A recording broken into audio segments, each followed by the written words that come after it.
obstacle right now, other than the fact that we're all stuck in this pandemic, is attendance with kids. Like, we need to figure out a way that it becomes lucrative because our programs are voluntary. I'm not a school teacher. They don't have to turn anything into me. There's nothing mandated they have to do that's required. And so it's by the grace of the classroom teachers that they're posting on Google Classrooms the links to join Zoom meetings, but it's how do I generate that interest in those kids to get them to come back? And I'm pretty fun, and so are my facilitators. So I guess that's our biggest obstacle, is attendance. How do we gain the interest and keep the interest in the class on this platform that is so two-dimensional? So I have a really immediate answer to you, Maggie. First of all, don't beat yourself up, because the kids are having an unbelievably tough time, and the parents are having an equally tough time, and their attention is pulled in many directions. But the traditional answer to any question like that in terms of training, and now we're doing it all the time, is have you asked them? Can you get a group together, or one or two, and ask them what their obstacles are and what would make them want to come? The ones that I have showing up to class, I ask them, why do you keep coming back? Most of them come because we're building a relationship. I had a relationship with them in classrooms before, so there's already something there that they're comfortable with you, they know you, and it's engaging. But what I've started doing is putting it in their hands to get their friends to come. Right. So I've been putting it sort of on their plate, like, hey, we have all kinds of different social media platforms that we use, and I don't want to put Zoom meetings on those social media platforms, but I hit kids up through a private message. Hey, here's the link to the class. Will you please text this to your friends? Or some classes I actually have we text back and forth because I have a leadership group that I also organize. And so I'll send it to those kids. Hey, send this out to your friends that you know should be in class. And it's growing, but I mean, we're also up against the calendar. And so come May, a lot of outside programming stops in schools anyway, because schools are winding down.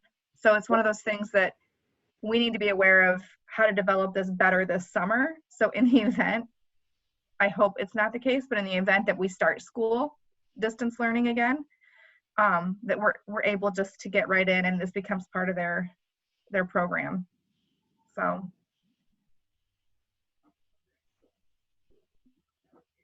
I have one other thing to offer.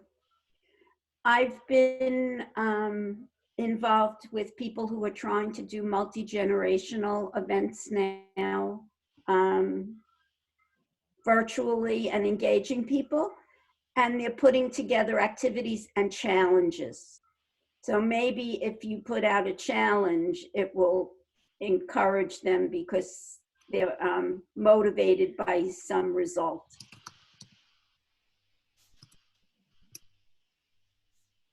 Yeah, that's a really good example. We did do on a couple of our social media platforms, like creative push-up challenges, and right now kids are putting on shirts while they stand on their hands. Like, can you put your shirt on while you do a handstand? So it's interesting. We are utilizing a lot of those things. But yeah, just trying to get them in the class at 1 o'clock or whenever. And so that's our biggest obstacle, but those are great ideas. One of the things that came up for me from going for a walk with my son a couple of days ago is that what the kids really miss is the, excuse my French, BITCH sessions, like getting on the bus together and complaining about, God, I can't believe Mrs. So-and-so did such and such, and did you see Johnny over there doing A, B, C, and D? Sort of the social interaction that came alongside of, being in school and walking to a different classroom and that kind of thing.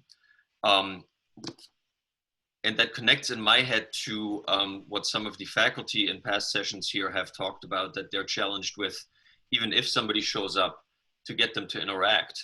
And so I'm wondering if there's an opportunity for you guys to offer basically online, and it wouldn't have to be on Zoom. It could maybe could be a one-on-one offering on like Google Hangouts or even Facebook Messenger video chat or something like that, where you just like, hey, if somebody wants to chat and talk and just complain about their older brother always eating up the good snacks in the fridge, whatever, if you just want to vent, we're available for that too, at half-hour increments between 9 and 11 on Tuesday, Wednesday, and Fridays.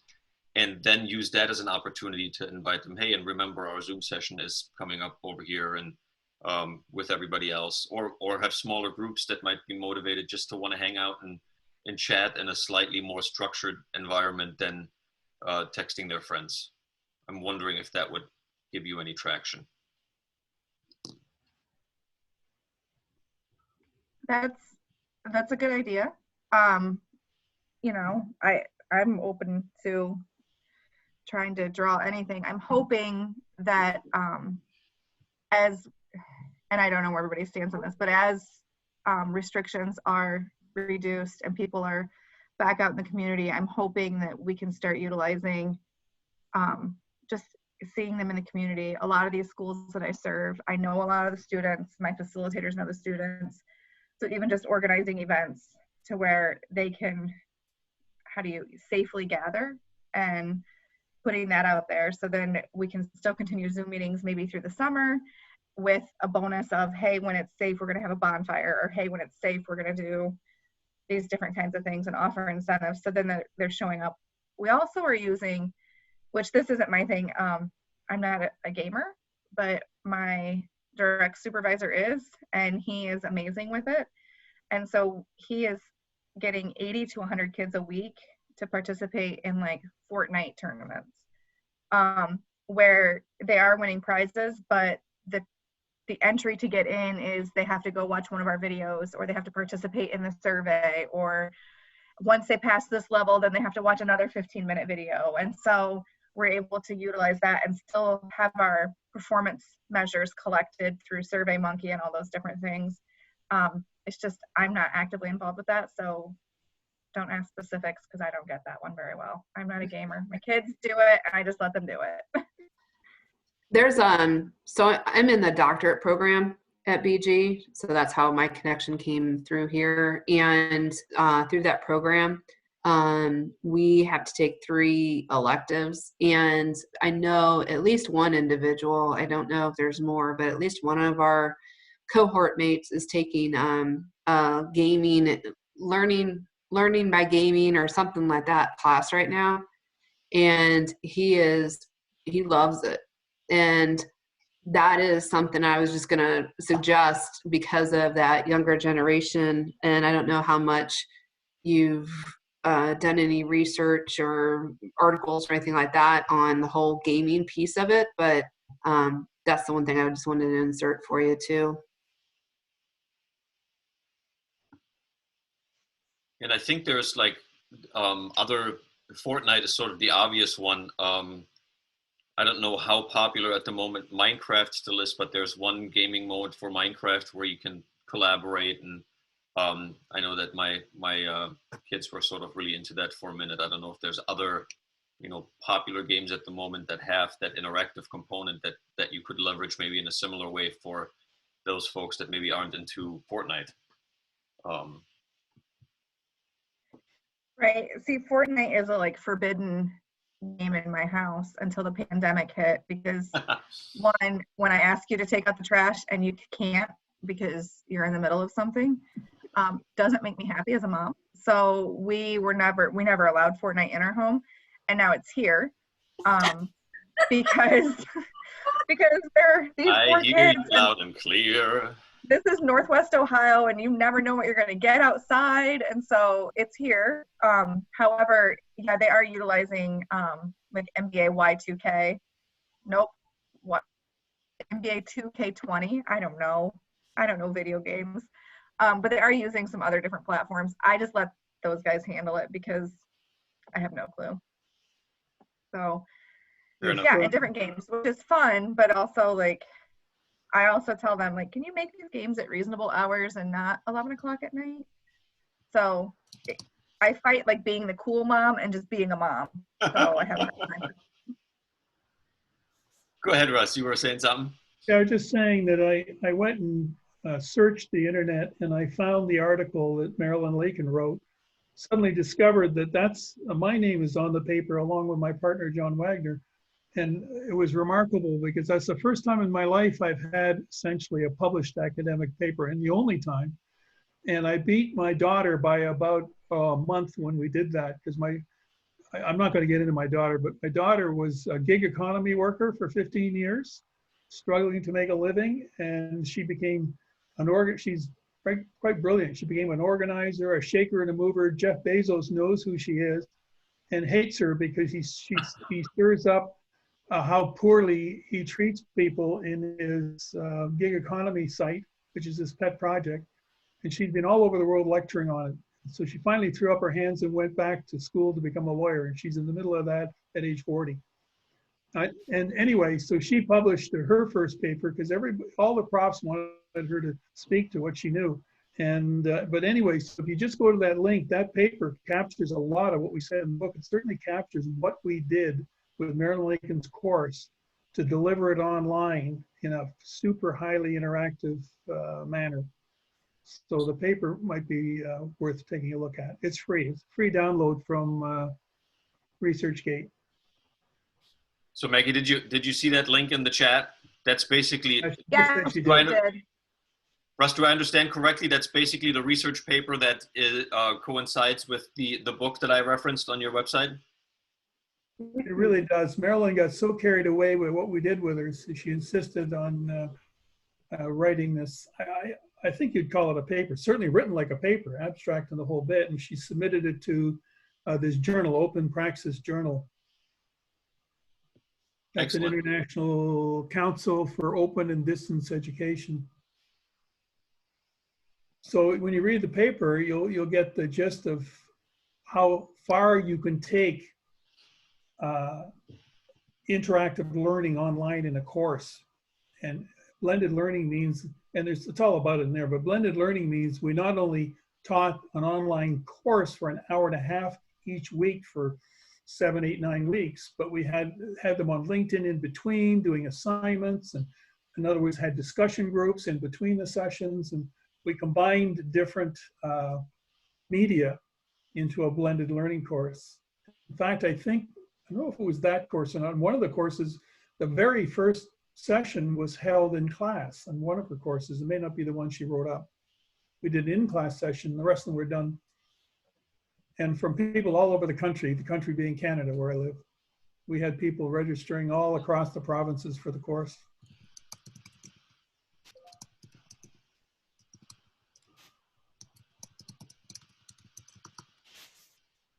Thank you so much for that resource. I'll be very interested to read that and dig into that a little more. And as Carol indicated, we'll be following up with you. There's I think a lot of important things out here that more people need to know, that a lot of folks have done really intense thinking about this already, that should, if nothing else, help inform where they are at currently with what they're looking to do. And Maggie, not to be a pessimist about it, but I've had several conversations recently, including with folks internationally, that make me think that the second wave of this is going to be worse than what we are in right now, and that the likelihood of us having regular school where kids are sneezing on each other in a classroom in the fall are very, very small, is my sense from those conversations. And I hope that I'm wrong, but that's... I'm going with you're wrong. Okay, fair enough. I'm teasing. I think we just always try to prepare for the worst, and hopefully we get the best. So, yeah. Yeah. So worst case scenario, you guys will have bang up programs for the fall that you're not going to be able to have to leverage fully virtually, that you're going to be able to leverage in hybrid environments where you can do both face-to-face and the engagement that you now are becoming expert at. Yeah, that's the goal. I've only done one TEDx talk in my life, and it's up in the TEDx system somewhere. And the TEDx talk really talked about huge revolutions in society over time. The Gutenberg press was one, and the Industrial Revolution was another, and et cetera, et cetera, et cetera. And I picked this up from some wise old Japanese professor. So I did this presentation to tell people that we're in a revolution right now that we don't even realize we are at. Forget about the pandemic for a moment. And these revolutions, the shocking part is the revolutions all happened in like 70 years. Gutenberg Bible went from 1,000 books to 1,000,000 books in a few years. And the Industrial Revolution happened within 70 years. And what this Japanese professor taught me at the first internet conference in the world at U of T, which I attended because I happened to be kind of on sabbatical between jobs. And he taught us this, and he said the revolution that we're in right now, you can call it the internet revolution, but it really isn't that. It's a connectivity revolution. All of a sudden, with the internet appearing and the World Wide Web appearing on top of that, everybody in the world is now instantly connected with everybody else in the world. And when I looked at the number of years we've been going on the internet, we're about halfway through that. And we're going through a revolutionary change, and all kinds of things are happening. And I think this pandemic that we're going through now is just going to incredibly accelerate that change and driving us to use this connectivity, and society is going to shift. I can't tell. In fact, the professor says, and you won't know what it will look like at the end of 70 years. They never did. Nobody could predict what it would look like until you get to the end of the 70 years, if that's the magic number. So I really believe that this is going to be a real revolution, expedited, because, like, we didn't have Facebook. Billions of people on Facebook 20 years ago. I didn't even think of that, and I was a super nerd techie. And so this revolution is happening, and society is shifting. And it's the people side of this, is the whole area where kids know how to use the technology, but how do we teach them the best practices to how to use technology to learn and be educated and all that kind of stuff? And that's where the challenge is. And we're going to go through a huge change. And of course, society's going to go through a huge change anyway. We can talk, that's other aspects. So I found you were saying Catherine's TEDx, and it's in the chat for the rest of us to partake in. Thank you for that also. Yeah, what I did in that TEDx talk, I ended it by giving our virtual eTeams company philosophical pitch about effective teams and working together, and virtual people working together, not just training, but working together and all that sort of stuff. I led into some of our principles on the things we had to address. And that's in the third book we have, which is called Building Effective Teams and Virtual Organizations, or something like that. And I think it's so that TEDx talk ends up with that. And of course, it's only 15 minutes long, so enjoy it. That's all you're allowed. I think a really interesting dynamic that is going to happen. So I work at Marathon Petroleum. So, big bad oil, right? But from a culture perspective, that our culture is, and excuse the phraseology, but butts and seats. And our CEO just retired and was with the company 47 years, I believe, started the mailroom. And at our town hall in February, we get a lot of questions and things. And one of the questions always comes up is, why can't we do remote work? And, we just built multi-million-dollar two new parking garages, a whole new building on our campus here in Findlay, and we're out of room. And so we're going to cubes that are, the size of like your dining room table, if you want to say. And so, and at that town hall, the question was asked, why can't we work remote? And his response was very, traditional school. I won't say old, traditional, of that's not how we do things here. And when the new CEO comes, and if he or she wants to open that floodgate, then, so be it. But I think it's an interesting dynamic that is upon us as well with the culture of a business such as ours, that, well, it's actually funny because our new CEO was named a week and a half ago on Thursday, or no, it's longer than that. 3 weeks ago. I don't know. My days are running together, right? On a Thursday, and on Friday, we literally went to everybody work remote, except for those people who are literally turning on and off the light switches and running the refineries and things like that. So that in and of itself is something that I know that we've been focusing a lot on getting folks to teach virtually, and the whole virtual teams. But in this day and age, it just doesn't make sense to have a culture like ours. But it's been a huge success. Our company is extraordinarily successful with that culture. And so, the disruption that's happening right now, and that's what I keep telling people. I work in the talent capabilities organization of our company, and I keep telling people, I'm like, don't mess this up. Come to work virtually, get your assignments done, utilize this to show that we as an organization can operate in this capacity, and don't be the one that, is on Facebook all day long, or, watching Wine with the Wine every single day with a glass of wine, type thing, because that's going to mess it up for our future path.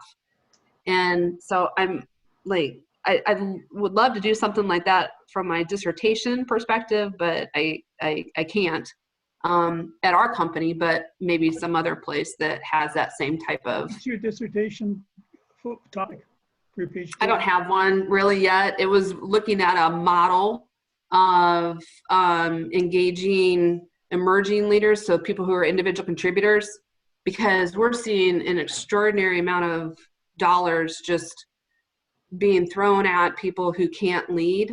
And throughout my career, I've seen so many people that are individual contributors and they can't make the jump. They don't know what to do. And then, their habits are already formed before they get into the leadership training, and then they're being coached. And so it's kind of starting at the grassroots level, trying to get individuals, because even at a lot of the colleges and looking at curriculums, there aren't a lot of colleges that offer it as a core for people, even in like a business school and things. So I don't know. I'm still playing. I'm still a first year, so I don't know exactly where I'm going with everything. But grab the book, and I'll happily send you a PDF copy with just a password on it if you want. Grab our book, Building Effective Teams and Remote Management, because my partner John took Hewlett-Packard through this whole thing. Hewlett-Packard has a financial crisis every 8 years. And one time they decided no national teams anymore, only worldwide teams. Everybody's going to work virtual. And they said, you make it happen, John. And he had a short time frame to do it, and he did it. And he's done lots of other things since. And all of the wisdom on the people side is in the book. And it's a handbook. It isn't a textbook. It's a handbook. Here are a bunch of things you're going to do to make remote management and teams work virtually. And so I'll send you a copy of the book. I'm just trying to figure out how to put a PDF on it. My partner always did it, so I should have that solved in a week or two. The other thing is, I think there's probably a huge opportunity for some great PhDs in this area of how do organizations function virtually. And we got tons of material. In our book, we also have tons of somewhat old and dated research material and stuff like that. Because my junior partner, he's junior only, he's a few years younger than I am, but my junior partner always did tons of research, and he had tons of references and tons of good sources. And I don't know how much PhD work is being done in that area. So, think of that as a possible topic, and you're welcome to talk even more so to John, my partner. Right now, we're going crazy busy with people interested in all this stuff. But my partner, just as I'll end on this note, my partner in retirement was actively involved on a worldwide basis. We're building up an organization called Friendship Force. Think of it as a nonprofit. Originally, Jimmy Carter helped start it. And what it does is it totally is focused on each little Friendship Force group in each location, hosts people from other cultures that come and embed in the culture and vice versa. A magnificent organization. But they now are up against the wall. Why? No travel. Yeah. Nobody can travel. So the Yeah. organization has come to a dead standstill, and probably will be a dead standstill for the next year or two. So he's working to, one, bring the organization virtual as much as they can and have it survive. So it's phenomenal, some of the transformations that are happening. So, and the Very other thing, Jen, in terms of marathon, I spent half my career at Exxon Canada. It's actually called Imperial Oil up here. Esso. Okay. Still have the Esso brand, which disappeared with the antitrust stuff in the decades ago in the US, or 100 years ago. Give me a call and we can talk to you a little bit of what you can do with your management. We particularly don't want to get in, we're not going to get involved with your management, but so we can probably provide you with some good advice if you've got any power to influence them. It's, you're more than welcome to talk with us. But the other thing we do have is a couple of guys, old friends of ours who are incredibly successful, who change things at the executive board level with corporations, not so much virtual, but they're now want to partner up with us and use our stuff to do it. You know, we don't want to work hard, but we will provide, quote, our intellectual capital. Anything we got that you guys can use, we can provide to your company for a song, because we're essentially giving it away. We're not trying to get wealthy off everything we got. So if you want to contact me, just trying to think, I've got 15 email addresses. Well, russell.maland@gmail.com. So I have two things to interject, Yes, and Carol. we're at the top of the hour. The first one is the body of research that you're talking about that goes back to the beginning of computers is called computer-supported cooperative work. Right. It's a whole discipline Right. that was the basis, if you want to go to the seminal work on this from a research perspective. And Wanda Orlikowski at MIT was the person who bridged the old to the new. The second piece, Jen, that I think is fascinating that you raised in this is I heard an interview with the couple that he's the founder of Facebook, and his wife is a pediatrician, and they're doing lots and lots of work, literally on the virus from a medical perspective. And that's what the interview was about. But they got to talking about when is it okay to reopen. And Zuckerberg, do you know this? No, no.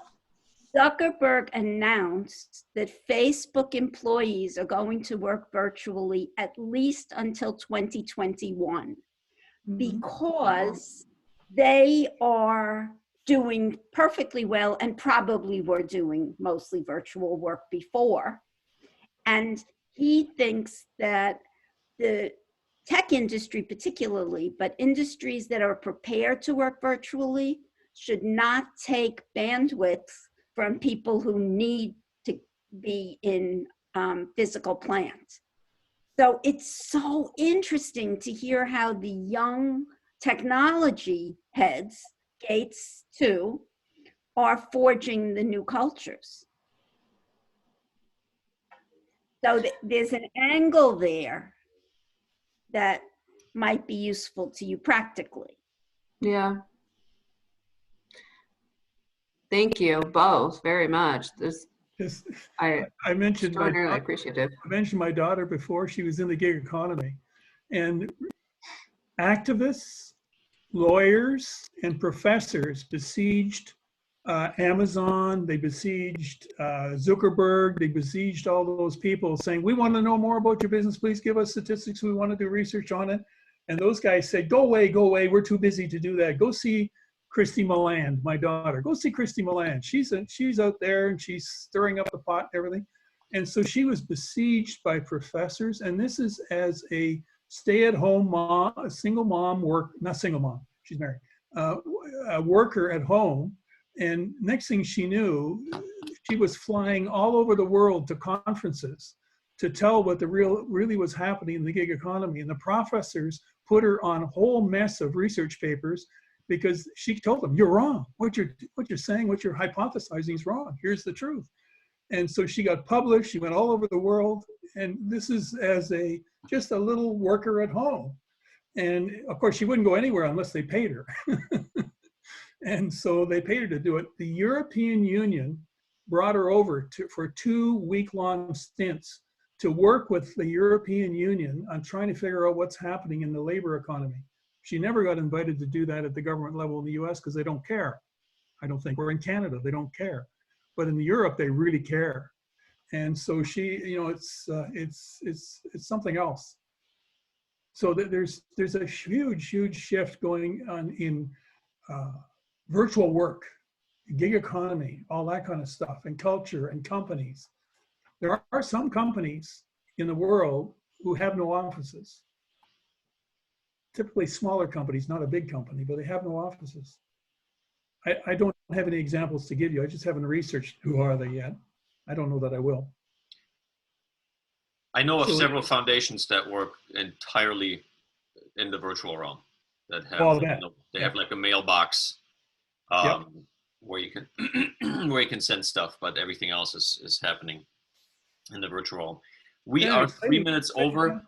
Yep. Maggie, I hope that you got some ideas and things to pursue. I am grateful for your time. Can we check out all with just one sentence as to how you're leaving this meeting? And Maggie, I'm gonna pick on you first because I'm hoping you got something from us today. That's fine. I think I'm leaving prepared and motivated. Awesome. We should go next, Maggie. You get to anoint the next person. Oh, how about Jen? I wasn't sure I was going to be able to make it, and I'm extraordinarily glad that I did. So I felt like it was almost like a personal counseling session. So thank you. Thank you for all your wisdom and all your input. I'll go next. I love this kind of things that bubble up and connections that we can make and work that we can leverage and resources we have to share that we wouldn't have stumbled across just on our own doing some Google search. Russ, will you go next? Yeah, as you can tell, I'm having a fantastic time. This is like going into a playground for me and as a kid and having a fantastic time. I love helping people. And if you look at my inner soul and what I like doing for a living or pleasure or whatever, I just love helping and coaching and helping people. I'm not doing this for a living. Now I'm doing this because it's a passion of mine and a great opportunity. And I just have fun. The only reason I haven't been at the last few meetings, I'm besieged with meetings. And I would be here if I wasn't at another meeting I had to attend. Thank you, Russ. Carol, you're next. I have a very significant disease at the moment. It's called Zoom fatigue. So I relate to what you're saying, Russ, and I assume that everybody else has that. I didn't expect to go back down memory lane. So I'm a little bit in awe of finding myself back to where I began. And Teo keeps raising that as a valuable contribution, and finding a kindred spirit, Russ, is fun and probably useful. And sure. I'm cautiously optimistic that Teo's going to help us find an outlet which will be useful.